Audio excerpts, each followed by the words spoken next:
نحمده ونصلي على رسوله الكريم اما بعد بسم اللہ الرحمن الرحیم۔ آج ہم قلقلہ کے بارے میں پڑھیں گے۔ تو حروف قلقلہ 5 ہیں: قاف، طا، با، جیم، دال۔ جب یہ ساکن ہوں گے یا ان پر وقف کیا جائے تو آواز تھوڑی سی ہلا کر پڑھیں گے۔ مثال کے طور پر پہلی لائن میں دیکھیں، قاف کے سامنے اق کو جب ہم نے پڑھا تو قاف کے اوپر ہم نے قلقلہ کیا۔ قاف کے اوپر دیکھیں سکون ہے، جزم ہے، اس کو سکون بھی کہتے ہیں، جزم بھی کہتے ہیں، یعنی قاف ساکن ہے۔ تو اس کو جب ہم پڑھیں گے تو آواز کو ہلا کر پڑھیں گے اق، جس طرح گیند جو ہے وہ ٹکرا کر واپس آتی ہے، بالکل اسی طرح ہم نے قاف کو جو ہے وہ ہلا کر پڑھنا ہے، اق، اق، اق۔ اگر قرآن سے مثال لیں تو خلقنا تقویم۔ اسی طرح دوسری لائن میں دیکھیں تو اط، اط، اط۔ تو کے اوپر ہم نے قلقلہ کیا، آواز جو ہے وہ ٹکرا کر واپس آئی، آواز کو ہم نے ہلا کر پڑھا۔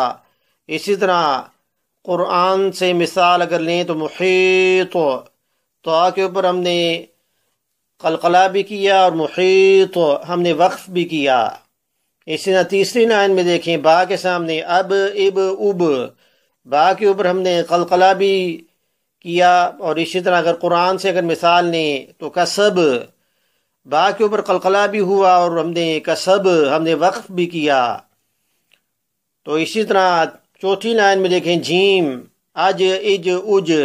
اس طرح دال کے سامنے دیکھیں، اد، اد، اد۔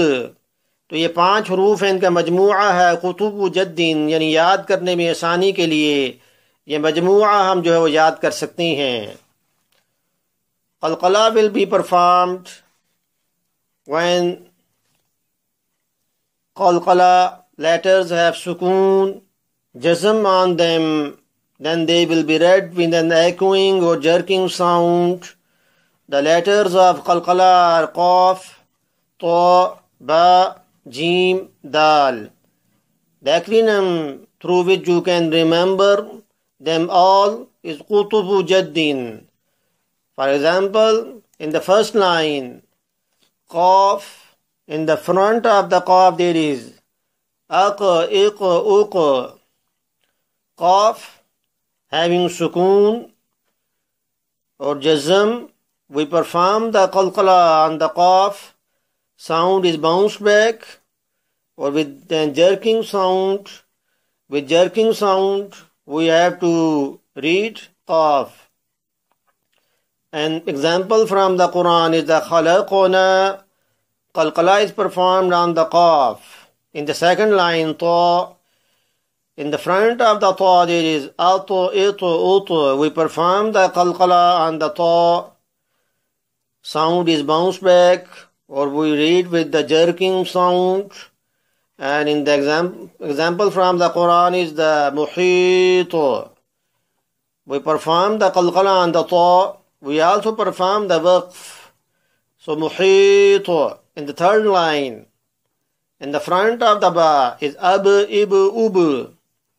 An example from the Quran is the kasab. And we spell the letter in this way, that aq, we spell the aq, hamza, qaf, fatha, aq.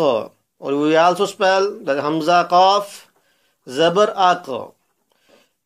So may Allah help us to understand the Quran and the Sunnah. After doing this, share it so it would become sadqa jariyah for you. وَمَا عَلَيْنَا إِلَّا الْبَلَاغُ الْمُبِينُ.